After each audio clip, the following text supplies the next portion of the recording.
ਉਹਨਾਂ ਨੇ ਪ੍ਰਿੰਟ ਵਾਲੀ ਸ਼ਰਟ ਪਾ ਲਈ ਜਿਹਦੇ ਉੱਤੇ ਸੀਟ ਬੈਲਟ ਬਣਿਆ। ਸੀਟ ਬੈਲਟ ਨਹੀਂ ਬੰਨਿਆ ਪਰ ਸ਼ਰਟ ਇਹੋ ਜਿਹੀ ਪਾ ਲਈਏ ਜਿਹਦੇ ਉੱਤੇ ਸੀਟ ਬੈਲਟ ਬਣਿਆ ਤਾਂ ਕਿ ਅੱਗੋਂ ਕੋਈ ਬੰਦਾ ਨਾ ਰੋਕ ਸਕੇ। ਮੇਰੀ ਗੱਲ ਸੁਣੋ, ਇਹਦਾ ਸੀਟ ਬੈਲਟ ਹੈ ਨਾ, ਇਹ ਇਨਸਾਨਾਂ ਵਾਸਤੇ ਹੈ।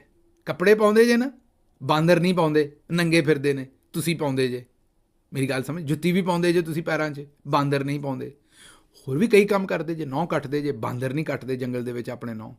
ਕਈ ਚੀਜ਼ਾਂ ਐਸੀਆਂ ਨੇ ਜਿਹੜੀਆਂ ਇਨਸਾਨ ਨੂੰ ਅੱਲਾ ਨੇ ਅਸ਼ਰਫੁਲ ਮਖਲੂਕਾਤ ਬਣਾਇਆ ਹੈ ਅਤੇ ਵਕਤ ਦੇ ਨਾਲ ਉਹਨੂੰ ਜਿਸ ਵੇਲੇ ਗੱਲ ਕੋਈ ਸਮਝਾਏ, ਉਹਨੂੰ ਸਮਝ ਆ ਜਾਏ ਅਤੇ ਉਹ ਕਰੀਦਾ ਹੈ। ਇਹ ਮੈਂ ਸੀਟ ਬੈਲਟ ਦੇ ਬਾਰੇ ਅਮੂਮੀ ਪਾਕਿਸਤਾਨ ਦੇ ਵਿੱਚ ਤਜਜ਼ੀਆ ਵੇਖਿਆ ਵੀ ਲੋਕਾਂ ਨੂੰ ਲੱਗਦਾ ਹੈ ਉਹਨਾਂ ਨੂੰ ਪਤਾ ਸੀਟ ਬੈਲਟ ਕਿਉਂ ਬੰਨੀਦਾ, ਪਰ ਪਤਾ ਨਹੀਂ ਹੈ।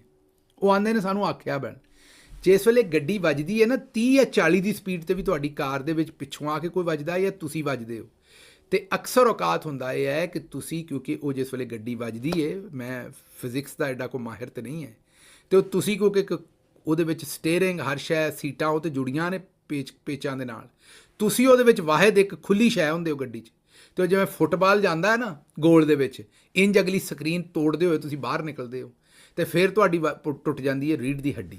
ਅੱਛਾ, ਹੁਣ ਇੱਥੇ ਮੈਂ ਤੁਹਾਨੂੰ ਇੱਕ ਗੱਲ ਦੱਸਣੀ, ਜਿਸ ਤੋਂ ਬਾਅਦ ਬੰਦੇ ਦੇ ਪੁੱਤਰ ਬਣ ਜਾਓਗੇ, ਇਹ ਕੰਮ ਨਹੀਂ ਕਰੋਗੇ।